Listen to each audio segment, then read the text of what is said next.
My name is Gail Weems, and I do as a hobby. My craft is bread dough flowers, and they're made from a piece of bread.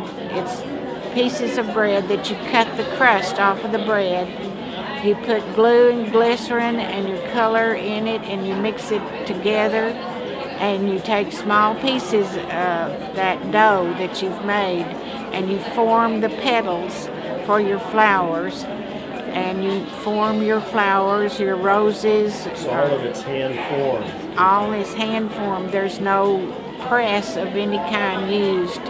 It's all just how you mash that bread dough, or you twist it or turn it. And I started about 1970. I got a book, a little old book that was called Bread Dough Flowers, and they told you how to do it. That's the only. And the only instruction I ever had was from them.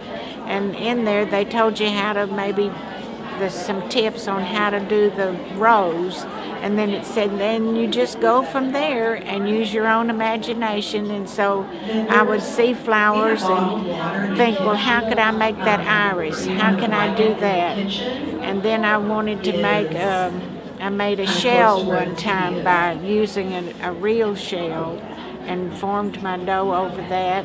I've made baskets by weaving pieces of the bread dough in and out, and made baskets of the bread dough. And you said that you read somewhere that it may have come from Mexico? From Mexico. They said it was an art form that came from there many years ago. I've forgotten now how many years it said, but that's where it originated. And of course, there's other types of bread dough where you use flour and different ingredients to make the dough, but then you bake it. And this, you don't have to do that. It kind of self-hardens. It's just air dries. Is it pretty resilient? Oh yes, I have had my cats knock them off. Oh, you're kidding. I have knocked them off myself, and I don't know. You know, if we dropped one of these, I imagine a petal or two would fall off. Right. But they're very, they're very delicate, yet they're strong. Yeah, they look very delicate. They look exquisite. I've never seen anything like it. Yeah. I mean, done this way. Right. It is unusual. I've only found one other person in talking with people that said my mother does this. Oh, really?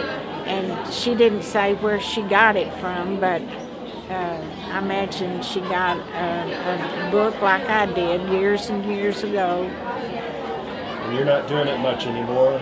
I'm not doing it much anymore because it is so hard on your hands, your wrist and your fingers, and it's very labor intensive, and so I don't do it much. I have done craft shows, and you have to, it's a lot to get enough of them together.